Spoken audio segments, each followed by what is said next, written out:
자, 112번째 이야기를 하겠습니다. 여왕 3부작의 이제 두 번째 이야기입니다. 대단한 작품이죠. 사실 우리가 알려진 것에 비하면 훨씬 더 훌륭한 작품입니다. 첫 번째 이야기입니다. 자, 마리아 스튜아르트는 이제 거의 20세기가 훨씬 지나서 이제 재발견이 된 그런 작품이죠.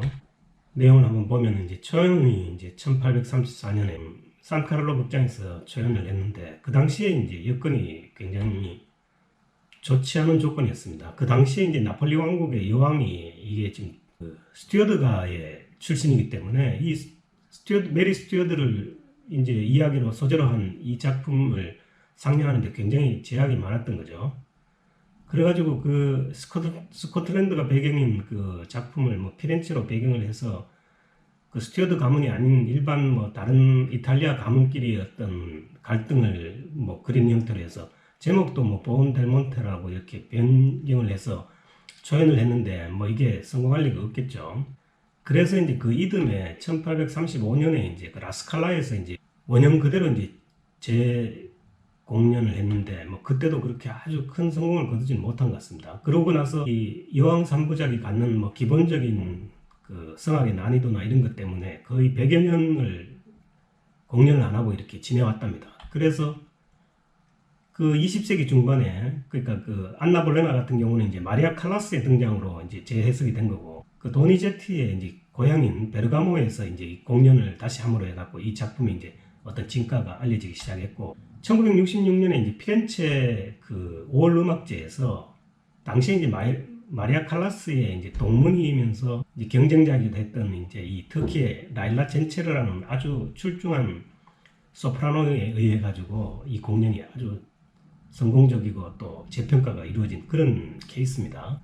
그 이후에 1970년 이후에는 아시다시피 이제 주요 극장의 메인 레퍼토리로 자리 잡았는데 그 힘에는 이제 호주의 이제 조한 서덜랜드나 몽세르 카바에 같은 이런 걸출한 이제 벨칸토 소프라노들이 등장을 함으로 해가지고 결국 이제 정식 레퍼토리 메인 극장의 정식 레퍼토리가 되면서 재해석된 그런 작품입니다. 오페라의 어떤 진면목을 볼 수 있는 그런 오페라입니다. 자, 엘리자베스와 메리 스튜어드는 지금 그 대본에도 보면 그 이탈리아어로 소렐라라고 이렇게 나옵니다. 이게 뭐냐 그러면 이제 영어로 시스터니까 자매니까 엘리자베스와 메리 스튜어드가 지금 자매간이다. 이 부분에 대해서 제가 굉장히 이제 오랫동안 참 고민을 했는데 이게 왜 제가 이런 고민을 했냐 그러면은 이 헨리 7세가 이제 그 낳은 자식들 중에서 이 다는 아닐 겁니다 아마 이제 주요한 인물이 이제 이렇게 이 정도 있다 그러면 마가렛과 메리는 이제 딸이었었고 아서와 헨리 8세는 이제 아들인데 헨리 7세 이제 딸과 아들들입니다. 이 마가렛은 이제 스코틀랜드 왕 제임스 스튜어드 4세와 결혼을 해가지고 이제 스튜어드 쪽 가문을 이제 잇게 되죠. 그래서 이제 제임스 스튜어드 5세를 낳게 되고 이 메리는 이제 찰스라는 사람하고 결혼을 하고 이제 프란세스를 낳고요. 그 다음에 아시다시피 이제 헨리 8세는 이제 동생이었는데 형인 아서 그 튜어더가 이제 일찍 죽는 바람에 이제 왕위를 계승을 하죠. 그 아서의 그 왕비 비였던 사람이 이제 아라곤의 캐서린입니다. 형수를 이제 자기가 첫 번째 왕비로 이렇게 한 건 여러 가지 정치적인 이유도 있었다고 제가 설명을 드렸었죠. 그렇게 하다 보니까 이제 이 제임스 스튜어드부터 에드워드 6세까지가 이제 이게 오른쪽 세 사람은 이제 그 배다른 형제들이고 남매들이고 하여튼 사촌지간이 되는 거죠. 우리 족보로. 근데 이게 제임스 스튜어드가 이제 메리라는 사람하고 결혼해서 낳은 딸이 이제 메리 스튜어드거든요. 그 다음에 이제 메리 스튜어드는 헨리와 이제 제임스 스튜어드 1세를 이렇게 낳게 되니까 여기서 이제 그 메리의 후손 프란세스는 이제 제인 그레이 9일간 이제 왕위를 가졌던 그 불행한 여왕이 제인 그레이잖아요. 이렇게 했을 때 우리 시계 족보로 이렇게 본다면은 메리 스튜어드는 이제 마가렛의 손녀이고요. 엘리자베스는 헨리 8세의 딸이거든요. 마가렛과 헨리 8세가 이제 남매간이니까 정확하게 우리 족보식으로 얘기하면 이 형제가 될 수가 없죠. 학렬이 틀립니다. 남매가 시스터가 될 수가 없죠. 이게 이제 우리가 치면 이제 메리 스튜어드 입장에서 이제 엘리자베스는 이제 종고모쯤 되죠. 근데 엘리자베스는 메리 스튜어드가 지금 이제 종 진료 5천 진료 정도 됩니다. 근데 왜 이렇게 계속 이걸 시스터 소렐라 대본에 계속 그렇게 나옵니다. 근데 제가 이제 저 영상을 시작할 때만 해도 이제 이 의문은 해결이 안 되는데, 사실 제가 영상을 만드는 과정에서 이제 드디어 이 내용을 알게 됐습니다. 실제로 뭐 서양 사람들이 우리처럼 유교적인 그런 상황이라서 뭐 이렇게 족보를 학렬을 따지고 그러지는 않으니까, 그 당시에 영국 황실에서는 황실 출신의 여성 친척과는 그냥 무조건 시스터로 그렇게 호칭을 했답니다. 그게 뭐 학렬이 맞든 안 맞든 이런 거 상관없이 같은 황실 출신이기 때문에 이제 지금 시스터로 했다. 뭐 그렇게 지금 제 의문이 해결됐습니다. 자, 이 캐스팅을 보니까 이제 미국의 이제 그 메조 소프라노죠. 뭐 콜로라툴라 메조 소프라노의 거의 원탑입니다. 조이스 디도나토가 지금 소프라노 역할을 지금 한 겁니다. 마리아 스튜아르트가. 이 마리아 스튜아르트는 이제 이 소프라노 역인데 지금 이제 메조 소프라노가 소프라노 역에 도전을 한 거죠. 사실 엘리자베타 여왕 역은 이제 가끔 메조나 소프라노가 이제 번갈아 가면서 맡기도 하는데, 사실 이 마리아 스튜아르트 역은 항상 소프라노가 맡거든요. 조이스 디도나토는 뭐 오페랄리아 출신이니까 도밍고 콩쿨 출신입니다. 하여튼 뭐 굉장한 성악가죠. 그리고 또 다른 두 명의 이제 주인공은 이제 이 남아공 출신의 프랑스 성악가 엘자 반덴 히버 소프라노 엘리자베타 역을 맡았고, 그리고 이제 그 뉴욕 매트가 나온 이제 촉촉한 감성의 레제로 테너, 뭐 뉴욕이 나온 이제 걸출한 테너죠. 매튜 폴렌자니. 그리고 나머지 이제 세 명의 조연, 매튜 로스는 이제 이 영국 사람이고요. 마리아 지프책은 미국 분입니다. 이분은 저번에 이제 그 나비부인으로 나왔고, 라트라비아타의 그 하녀 역으로도 나왔죠. 그리고 조슈아 홉킨스는 이제 이 캐나다 사람으로, 이 세 분의 성악도 뭐 상당히 대단하더라고요. 제가 들어보니까. 하여튼 뭐 상당히 잘 만들어진 그런, 자주 하지 않는 공연임에도 불구하고 결국 뉴욕 매트에서 손을 대니까 정말 이렇게 드림팀이 형성이 되더라고요. 한번 기대를 하셔도 충분히 좋을 것 같습니다.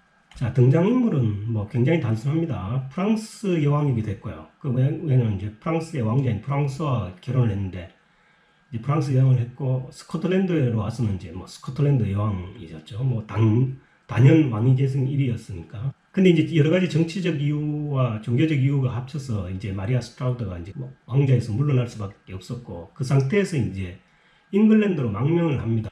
그 상황에서 이제 이 극 중의 설정은 이제 레이체스터라고 그 잉글랜드 백작이 학과 둘이서 이제 사랑하는 사이가 된 거고, 이 레이체스터를 끝까지 사랑한 절대 군주 이제 엘리자베타, 이 세 명이 결국 삼각관계를 이룬다는 게 이 오페라의 뭐 약간 픽션적인 이제 사실입니다. 실제 역사에서는 약간 다르긴 합니다. 그러니까 이런 단순한 이제 그 삼각관계의 사랑 싸움에 그 엘리자베타가 이제 두 부류의 이제 대신을 끌고 있죠. 채칠이 이제 중심이 된 눈에 가시 같은 이제 마리아 스튜아르트는 이제 처형해버려야지 잉글랜드가 편해진다는 그런 처형론자와, 탈보를 중심으로 하는 이제 마리아 스튜아르트를 이제 구명해야 된다고 하는 구명론자, 이 양쪽의 대신인데, 뭐 사실 구명론자가 이제 절대적으로 숫자가 많습니다. 그런 상태에서 이제 레이체스터가 이제 이 마리아 스튜아르트를 구명하기 위해가 나섰고, 결국 뭐 실패를 하는 그 짧고 단순한 내용이 오페라의 전부입니다. 여기에 이제 안나라는 이제 아주 충직한 이제 마리아의 이제 충복이 있죠. 이게 이런 식으로 해가지고 이제 사실 이제 벨칸토 오페라를 이제 약간 부정적으로 보는 전문가들은 스토리가 너무 단순하고 뭐 그냥 성악에만 의존한다. 뭐 이게 이제 사실은 그 여왕 3부작을 포함한 이제 이 벨칸토 작품들을 이제 그 평가절하하는 그런 부분인데, 사실 저는 과감하게 말씀드릴 수 있어요. 그래, 그게 벨칸토야. 우리가 뭐 오페라라는 장르, 종합 장르에서 뭐 이 극적인 요소와 드라마적인 요소가 복잡하고 다양해야지만 그게 음악은 아니지 않습니까? 이건 이제 벨칸토는 말 그대로 음악을 중심으로 한 오페라이기 때문에 우리는 이 벨칸토를 음악 속에서 이제 그 획기적인 어떤 매력을 지금 찾고자 하는 거죠. 그래서 벨칸토입니다. 제가 보기에. 이 단순한 스토리를 가지고 얼마나 훌륭한 작품이 돼서 나오는지는 이제 제가 여왕 3부작 해설이 끝날 때쯤 돼서 각자가 느낄 수 있는 그런 매력이죠. 자, 여기는 이제 제가 이제 그 안나 볼레나 때 잠깐 이제 그 놓친 삼중아리아는 부분을 지금 말씀을 드리겠습니다. 이 박종호 씨가 이제 이 삼중 아리아 부분에 대해서 언급을 했더라고요. 근데 뭐 실제 이 삼중 아리아가 공식 명칭인지는 정확하게 잘 모르겠어요. 안나 볼레나에서는 이제 그 마지막 그 죽음으로 가는 때 카바티나와 카발레타라는 그 이중 아리아 중간에 이제 아주 짧은 아리오스라는 이제 아리아가 삽입이 됨으로써 세 개의 아리아가 연속으로 되는 이 부분을 이제 삼중 아리아라고 이렇게 명칭을 했더라고요. 그 마리아 스투아르다에서는 지금 이제 그 카바티나와 카발레타 이중 아리아 앞에 기도의 아리아라는 게 삽입돼서 이 세 곡의 아리아가 연속적으로 이렇게 연주됩니다. 이걸 이제 우리가 삼중 아리아로 이제 따로 이렇게 떼내서 이렇게 불러도 될 것 같아요. 그 카바티나와 카발레타는 이중 아리아 때 그 카바티나와 카발레타와 그렇게 크게 성격이 달라지진 않습니다. 서정적이고 뭐 강하고 빠르게 이렇게 발전하는. 자, 마우리치오 베니니라고 이제 이 이탈리아 지휘자입니다. 이분은 특히 벨칸토 해석에 능하다고 그렇게 알려져 있습니다. 오늘 이 작품은 이제 이분이 지휘를 하시는 거고, 이제 서곡은 이 작품이 이제 그 안나 볼레나와는 달리 이 서곡이 따로 이렇게 떨어져 있지 않습니다. 그 뒤에 이제 현대 오페라에서 이어지듯이 서곡과 이제 그 1막의 그 크게 시작이 거의 구별 없이 이렇게 이루어지거든요. 따로 이렇게 이제 오케스트라가 따로 인사하는 시간도 없습니다. 짧은 서곡이니까 한번 들어보시면 좋을 것 같아요.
자, 이렇게 해서 이제 1막이 이제 웨스트민스터 궁에서 하는데, 역사적으로 이 웨스트민스터 궁은 마리아가 재판을 받던 그곳이죠.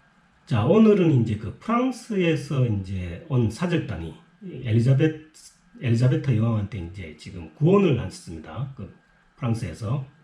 그래가지고 이제 마상대회라는 행사가 프랑스 사절단을 중심으로 해갖고 이제 행사가 이루어지고, 그 행사가 막 끝난 이제 궁의 상태였습니다.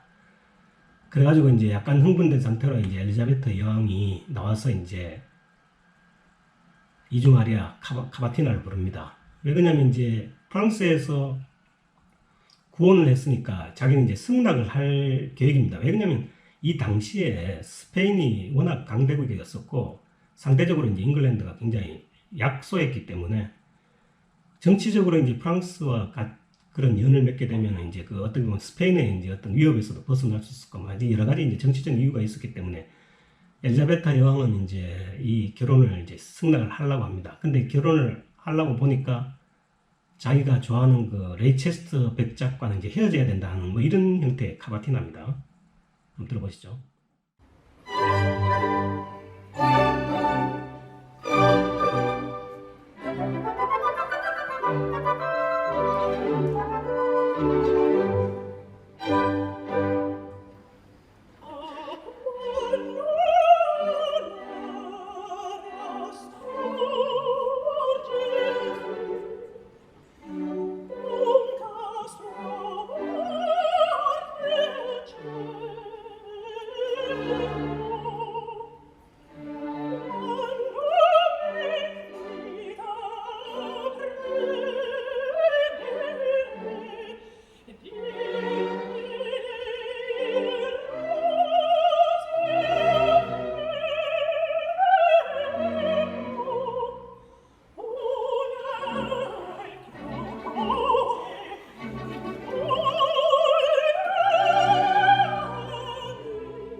그 이제 노래가 끝난 카바티나가 끝난 상태에서 이제 탈보가 이제 그 지금 현재 마리아가 감금 중이고 너무 그 수심이 깊고 하니까 어떻게든 마리아에게 자비를 좀 베풀어 가지고, 근데 뭐 여왕 입장에서는 지금 뭐 여러 가지 이유로 지금 그걸 그렇게 쉽게 허락을 할 수 있는 상황이 아닌데, 이 탈보와 생각이 전혀 다른 이제 채칠은 이제 절대 그러면 안 된다 그러죠.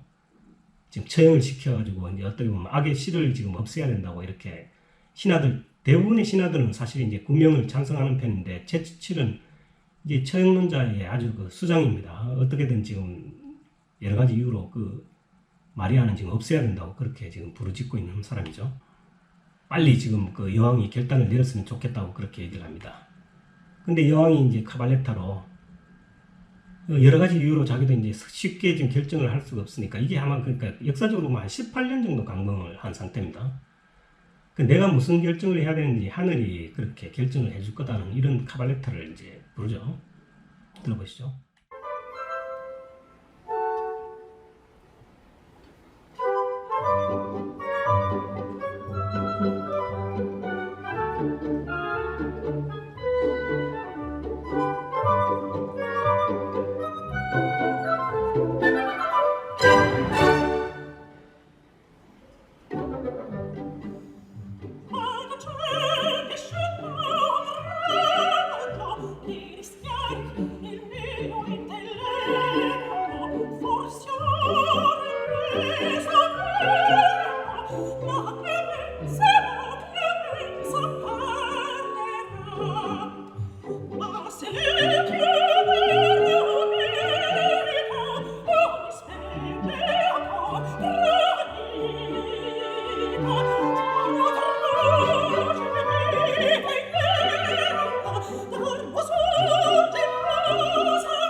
자, 이 부르고 나서 이제 이 여왕이 레이체스터 백작을 찾습니다. 레이체스터 백작이 지금 눈에 안 보이니까. 바로 레이체스터 백작이 들어왔습니다. 이 극 중에서 이걸 드라마를 시청하는 입장에서 봤을 때는 좀 답답하게 짝이 없는 그런 인물로 지금 나옵니다. 그러니까 이제 이 여왕 입장에서는 레이체스터를 자기가 사랑하는데, 자기가 프랑스로 시집을 간다, 프랑스와 결혼을 하겠다 그러면 사실 자기가 바라는 거는 이 레이체스터가 막 화를 내고 그렇게 하면 안 된다고 반대를 해야지 이제 기쁘겠죠. 그게 여자의 마음이죠.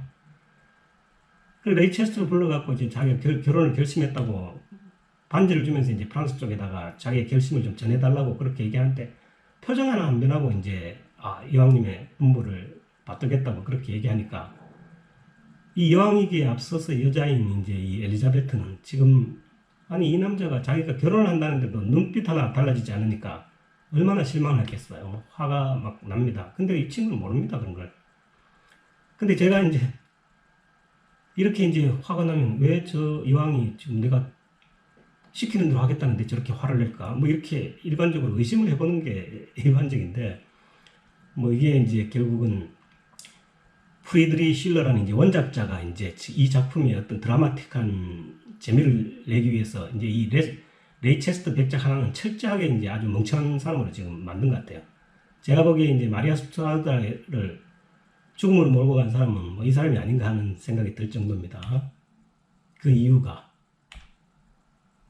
메리를 죽인 범인은 레이체스터 백작이라고 얘기하는 게 지금 이제 앞으로 이제 쭉 결금하실 겁니다. 지금 같은 건 지금 금방과 같이 이제 프랑스 쪽 청원을 받아들이려 했다 그러면 레이체스터 백작이 자기가 만약에 여왕을 사랑한다면은 반대를 하는 게 맞죠. 그러니까 이게 지금 눈치코치가 지금 1도 없습니다. 지금 쭉 이제 오페라 전체에 걸쳐가지고 여왕의 심정을 전혀 헤아리지 않습니다. 여왕이 자기를 좋아하는지를 모르는 것 같아요. 절대 권력이 자기를 좋아하는데 그걸 이제 모를 리도 없을 뿐더러 뭐 그거하고는 전혀 반대적인 행동만 합니다. 더군다나 여왕 앞에서 자기의 그 라이벌이기도 하고 뭐 여러 가지 정치적 뭐 여러 가지 그 여왕이 지금 비교당하기를 싫어하는 그 여왕의 자존심을 아주 철저하게 지금 짓밟죠. 결국 이게 이제 그 마리아를 그러니까 이 오페라만 이제 국한을 두는다면 마리아를 참수시키는데 결정적인 역할을 한 거는 사실 레이체스터 백작의 이런 태도입니다. 멍청한 태도, 외모도 극찬하고 자신이 그녀를 이제 사랑하고 있음을 뭐 가감없이 지금 표현을 합니다. 말로는 뭐 아니라 그러지만 바보가 보더라도 그게 아닌데 결국 여왕의 그 자존심과 그 이 분노를 극으로 만드는데 아주 혁혁한 공을 세우는 게 레이체스터 백작이고 아까도 말씀드렸던 원작자 프리드리 실러라는 사람이 이게 이제 실제 역사하고 이제 레이체스터 백작의 얘기는 이제 이 픽션이 거의 가미가 된 거거든요. 완전히 이제 오페라의 어떤 극적인 드라마틱한 성공을 위해서 사람 하나를 완전히 바보로 만든 것 같아요. 제가 생각하기에. 아무튼 이건 뭐 감사하는데 제가 참고를 하라고 지금 이제 중간에 사족을 좀 다뤄봤습니다. 자, 그런데 이제 여왕이 화를 내고 나가고 나서 이제 이 탈보, 그러니까 마리아를 어떻게든 살려야 되겠다는 사람이죠. 자, 이 레이체스터 백작한테 그 마리아가 그 구명을 요청을 했고 초상화 편지를 이렇게 줬다고 지금 레이체스터한테 줍니다. 뭐 레이체스터는 이 바보 같은 레이체스터는 그걸 보고 이제 아주 감명을 하죠. 그리고 자기가 품고 있던 연모가 훨씬 더 강하고 또 분별 없이 막 나옵니다. 목숨을 걸고라도 그녀를 구명하겠다는 그 결심이 결국 이제 그녀의 생명을 단축시키죠. 그러면서 이제 레이체스터는 카바티나로 그 마리아의 아름다운 모습을 칭송하는 그런 노래를 부릅니다.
tramondo è la sua vita e caita te cercò. Oh, memorie, cara in mano, di morir, e te son pago.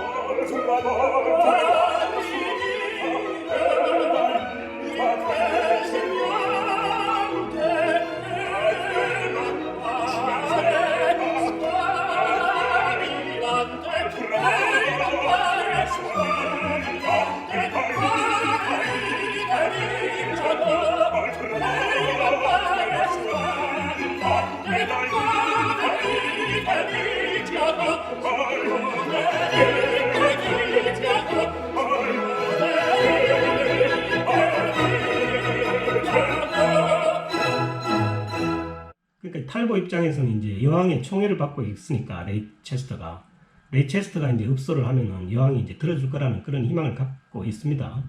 그래서 아마 이 초상화가 그걸 편지를 전한 것 같아요. 아무튼 그 초상화 편지를 받고 이제 레이체스터는 자기 목숨을 걸고 그를 구하겠다고 그렇게 약속을 합니다. 그러고 이제 카발레타, 그녀의 진실된 사랑을 위해서 자기 한 몸을 버리겠다고 그렇게 하는 결심에 이제 카발레타를 부릅니다.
자, 그런데 이제 이 멍청한 사내가 이제 막 탈보하고 헤어졌을 때 이제 여왕이 갑자기 들이닥칩니다. 당황을 할 수밖에 없겠죠. 여왕이 막 추궁을 합니다. 너 탈보하고 무슨 얘기했어?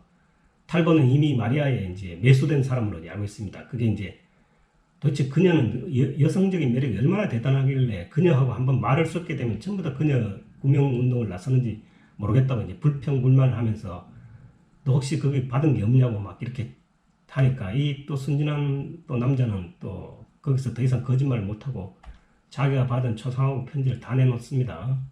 여왕은 뭐 보니까 한켠 연민의 정도 느끼지만 그건 잠시죠. 이 레이체스터라는 친구의 이 행동이 여왕을 극도로 이제 자극할 수밖에 없습니다. 여왕이 이제 그 레이체스터를 저렇게 사랑하는데 레이체스터가 지금 그녀를 구하고자 하는 그거는 뭐 지금 이 연적으로서의 어떤 상상의 도를 이제 훨씬 벗어나죠. 그러면서 이제 둘이서 이중창을 부릅니다. 그녀가 그렇게 이쁘냐? 이렇게 직접 묻는데 네 하고 이제 아주 겁대가리 없이 그렇게 답을 하죠. 그러고 이제 그녀는 이미 처음부터 사랑의 화신이었다 하고 이제 지금 여왕을 이제 자극합니다.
참 여왕은 기가 막힙니다. 자기가 사랑하는 남자가 지금 자기 앞에서 자기의 최대 라이벌을 지금 극히 칭송하고 있는 없는 극찬을 지금 해대고 있으니까 도대체 이걸 어떻게 해야 될지 모릅니다. 그러면서 이제 지금 레이체스터 꼭 한번 그녀를 만나달라고 지금 부탁을 하니까 만나겠다고 얘기는 하지만 이미 이제 여왕은 이때 제가 보기에 그녀를 이제 죽여버려야 되겠다고 이제 마음을 먹은 것 같아요. 여자 심리 이렇게 모르나요? 남자가? 아무튼 그렇게 해서 이제 이중창, 그 여자가 그냥 자기 왕위를 지금 탐하고 있는 그런 상황인데 너는 지금 그 여자 편을 들고 있으니까 너가 필경 그녀를 사랑하는가 보다 하지만 이제 이 레이체스터는 또 동정심이라고 그걸 또 끝까지 우깁니다. 내가 봐도 아닌데.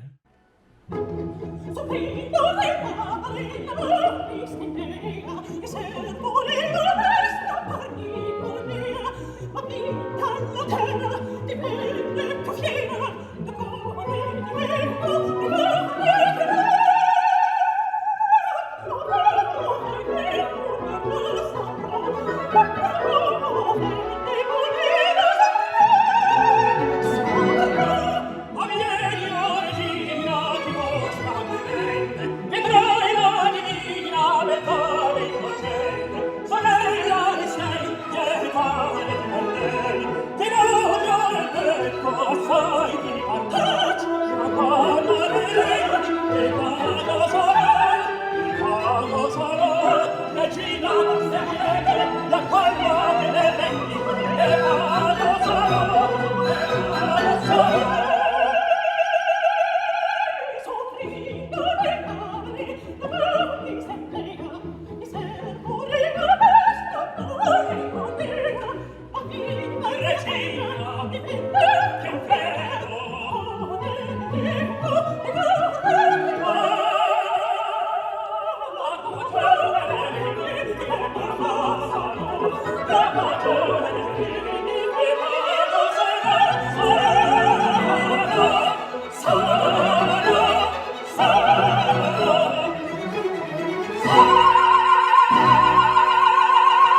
자, 이렇게 해서 이제 마리아 스투아르다의 1막이 이제 끝납니다.